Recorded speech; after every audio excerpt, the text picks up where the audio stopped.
J'ai reçu un appel d'un professionnel ce week-end, c'était complètement lunaire. Et c'est pas un professionnel genre garage ou concession. Non, non, non, non, non, non. Là, dans la fraude, on a passé un step.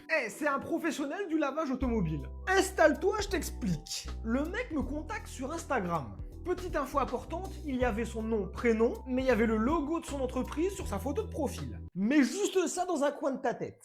On parle un peu sur Insta, très vite, il me demande s'il peut me contacter par téléphone. Moi je lui dis pas de souci, il me rappelle dans les 5 minutes et il me demande un devis pour 2 citadines. Moi je lui donne un prix aux alentours des 80-85 € par véhicule. Là au téléphone, je le sens un petit peu embêté. Il me dit ouais, je trouve ça un petit peu cher, j'ai déjà travaillé avec un laveur qui me faisait ça pour 50 €. Pourquoi tu m'appelles? Rappelle ton laveur. Bref, il me dit que le travail n'était pas super bien fait. Moi je lui explique tout ce que je fais dans ma prestation. Il est ok avec tout, mais il rechigne encore sur le prix. Et là il commence à négocier. Sauf qu'on n'est pas sur une petite négociation. On est sur une négociation agressive, comme on dit en immobilier. Et là il prend son courage à deux mains. Et il me demande si je peux le faire pour 30 € par véhicule. Là, je me retiens de rigoler au téléphone. Je lui dis que pour 2 voitures, ça fait 60 €. C'est même pas ce que je facture pour un véhicule. Mais lui, il se démonte pas. Il me dit, ok, est-ce que tu es prêt à le faire pour 40 € par véhicule? Là, je réfléchis et je lui dis, non. Et pendant que je l'ai au téléphone, moi, j'étais sur sa page Insta. Et là, je remarque la photo de profil de son entreprise. Je vais pas l'afficher, mais laveur automobile professionnel. Et à ce moment-là, je lui dis, mais t'es pas un laveur automobile toi aussi? Il me dit, oui, mais je suis en reconversion, je suis en train d'arrêter, je suis en train de revendre mon matériel, donc j'ai plus le matériel pour faire le véhicule. Bon, là, je lui réponds tout simplement, c'est ballot.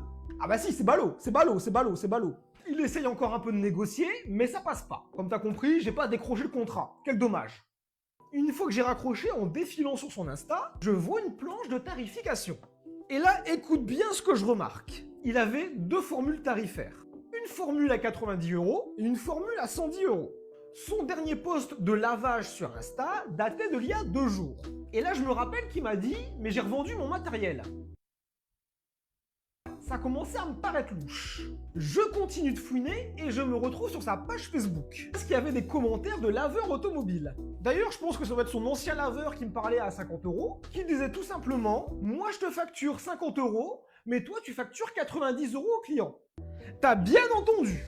Détail important, il ne voulait pas que j'aille chez le client, il voulait ramener les voitures dans mon local pour me faciliter le travail. Pas du tout, pas du tout. Simplement, moi j'allais lui facturer 30 ou 40 € dans ses rêves, et lui derrière il allait facturer 90 ou 110 € au client. C'est-à-dire que lui s'est pris pour le ADECO du lavage automobile. On peut le dire, quel culot! Lui il récupère les voitures des clients et il te les ramène. Et il te sous-paye, il te balance des pièces comme ça. Là on a passé un step dans la fraude. Le ADECO du lavage automobile.